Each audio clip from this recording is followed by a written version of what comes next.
शादी की सालगिरह मुबारक हो सरला बहन। बहुत बहुत शुक्रिया विमला और कांता, लगता है तुम दोनों मंदिर जा रही हो। हाँ, आज मंगलवार है ना, इसलिए सोचा कि मंदिर जाकर पूजा करके आ जाते हैं। चलो ये तो बहुत अच्छी बात है, चलो मैं भी मंदिर ही जा रही हूँ। वैसे कुछ भी कहो, आज तो सरला बहन किसी अप्सरा से कम नहीं लग रही है। लगता है सोमनाथ भाई साहब कहीं बाहर ले जा रहे हैं, तभी तो इतनी खुश लग रही है। अरे नहीं नहीं, ऐसे कोई बात नहीं है, वह तो आज शादी की सालगिरह है, बस इसलिए। अब तुम दोनों मेरी टांग खींचना बंद करो और जल्दी से मंदिर चलो, वरना मंदिर का पट बंद हो जाएगा। हाँ हाँ, जल्दी चलो। तीनों मंदिर जाती है और पूजा करके कुछ देर बाद अपने अपने घर आ जाती है। घर आते ही सरला सबसे पहले अपने पति सोमनाथ के पैर छूती है। क्या उसके करूं बाद सुमन, अपने बेटे बहू का और बहू के यह कमरे की इतनी तरफ जाते निठाली हुए है खुद से कि बोलती आज है। के दिन भी इससे जल्दी उठा नहीं गया। निठल्लेपन की भी एक हद होती है।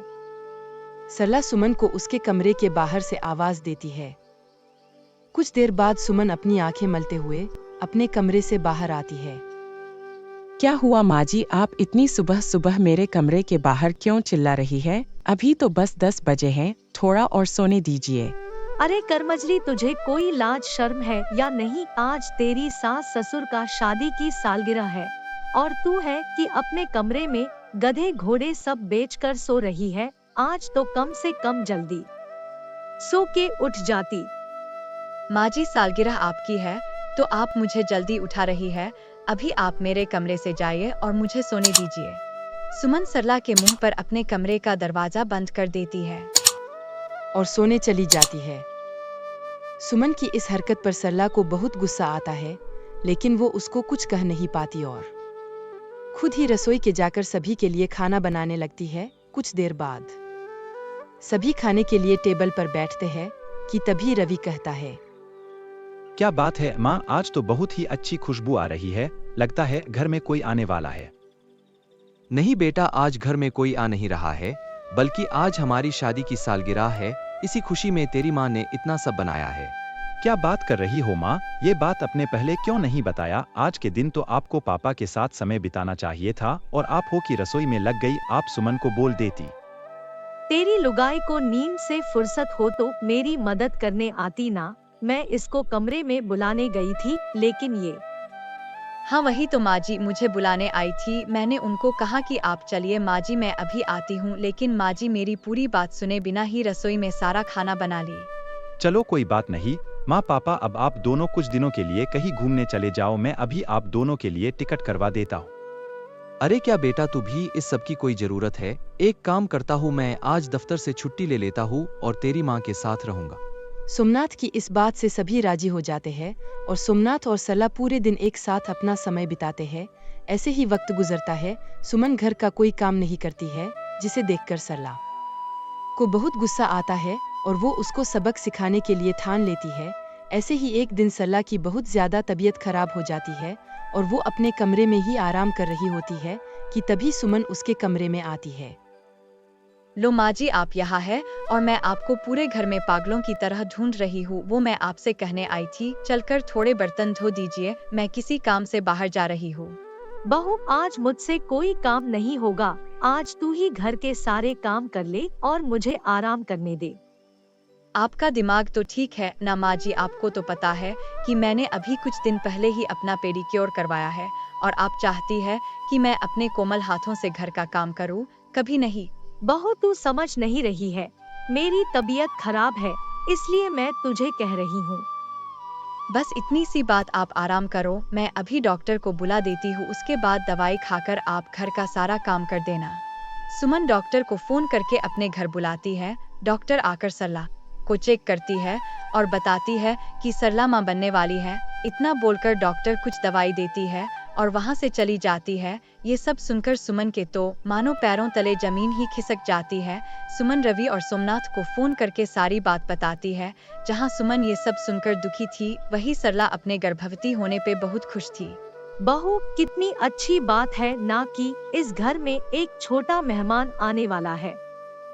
माँ जी, आप इस बात से बहुत खुश हो। आपको थोड़ा भी अंदाजा है कि अगर लोगों को इस बारे में पता चलेगा तो लोग क्या सोचेंगे?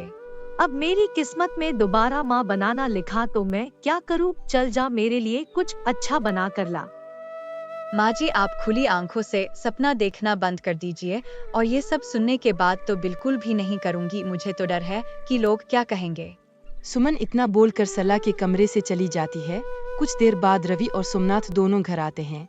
सरला की गर्भवती वाली बात सुनकर सभी बहुत खुश होते हैं और सरला का ख्याल रखते हैं। ये सब देखकर सुमन को बहुत गुस्सा आता है, लेकिन वो किसी को कुछ नहीं कहती है। ऐसे ही दिन बीतते हैं और एक दिन विमला सरला के घर आती है। अरे ओ सरला बहन, कहाँ हो? जरा बाहर तो आओ। सुमन मन में, आज तो माँ जी को विमला आंटी के आगे बदनाम कर दूंगी, फिर पता चलेगा कि उनकी क्या गलती है। अरे विमला आंटी, आप यहाँ? माँ जी अपने कमरे में आराम कर रही है। आराम कर रही हैं? क्या हो गया सरला बहन को? तबीयत ठीक है ना? तबीयत तो बिल्कुल ठीक है। आपको पता है माँ जी गर्भवती है और हमारे घर में नया मेहमान आने वाला है। क्या मजाक कर रही है बहू? तुझे मजाक करने के लिए मैं ही मिली हूँ। आंटी जी, मैं मजाक नहीं कर रही, ये बात बिल्कुल 100% सच है। अगर आपको यकीन नहीं तो माँ जी से ही पूछ लीजिए। शमी एक अनाथ बच्चा था जो एक अस्पताल के आश्रम में रहता था। उसके माता पिता नहीं थे और उसने अपने जीवन को स्वीकार किया था जैसा भी हो। शमी का सपना था उसकी खुद की फैमिली हो, एक सुंदर घर और प्यार भरा माहौल। शमी अपनों का प्यार चाहता था और हर पल भगवान। एक दिन शमी को आश्रम में काम करने वाले एक सहायक ने बताया, एक बहुत अच्छी महिला, एक श्रीमती दिवाकर, उसे गोद लेने के लिए आए हैं। एक बहुत शमी ने धीरे धीरे बढ़ते कदमों के साथ उनकी ओर बढ़ते हुए देखा। महिला ने शमी को गले से लगा लिया और बोली, शमी ने, तू मेरा बेटा है शमी, मैं तुझे घर ले जा रही हूँ। शमी का दिल खुशी से भरा हुआ था। वह अब एक सच्ची और अच्छी फैमिली का हिस्सा बनने जा रहा था। श्रीमती दिवाकर ने शमी को अपने साथ अपने घर ले गई, जो एक छोटे से सुंदर गांव में था। घर में पहुंचते ही शमी को एक सुंदर वातावरण, स्वच्छ और प्यार से भरा माहौल मिला। शमी ने अपने नए माता पिता के साथ खुद को सुरक्षित और प्रिय महसूस किया। श्रीमती दिवाकर ने शमी को विद्या का महत्व सिखाया और उसे एक अच्छे इंसान बनने के लिए प्रेरित किया। शमी को, बेटा, तुम पढ़ लिखकर कैसे अपने साथ साथ दूसरों का भी जीवन बदल सकते हो और कैसे तुम दूसरों की उम्मीद बन सकते हो। अपनी माँ की कह गई बातों से शमी को समझ आया जीवन में पढ़ाई कितनी जरूरी है और उसने तय किया कि वह अब मेहनत करेंगे, खूब पढ़ेगा। और शमी ने अपनी पढ़ाई में मेहनत करते हुए एक उच्च शिक्षा प्राप्त की और एक अच्छे करियर की ओर बढ़ता रहा। उसकी कड़ी मेहनत ने उसे एक सफल व्यक्ति बना दिया था। शमी ने अपनी माँ की बात अपने जीवन में ऐसे उतारी कि सफलता उसी मिलकर ही रही। शमी ने अपनी माँ की सीखों को ध्यान में रखते हुए समाज में सेवा का कार्य करना शुरू किया। उसने एक बच्चों के शिक्षा केंद्र की स्थापना की, जहाँ अनाथ बच्चे नई शिक्षा प्राप्त कर सकते थे और उनका भविष्य बेहतर बन सकता था। शमी का सपना भी पूरा हुआ, क्योंकि वह अब न केवल अपने लिए बल्कि अन्य अनाथ बच्चों के लिए भी एक परिवर्तनकारी शक्ति बन चुका था।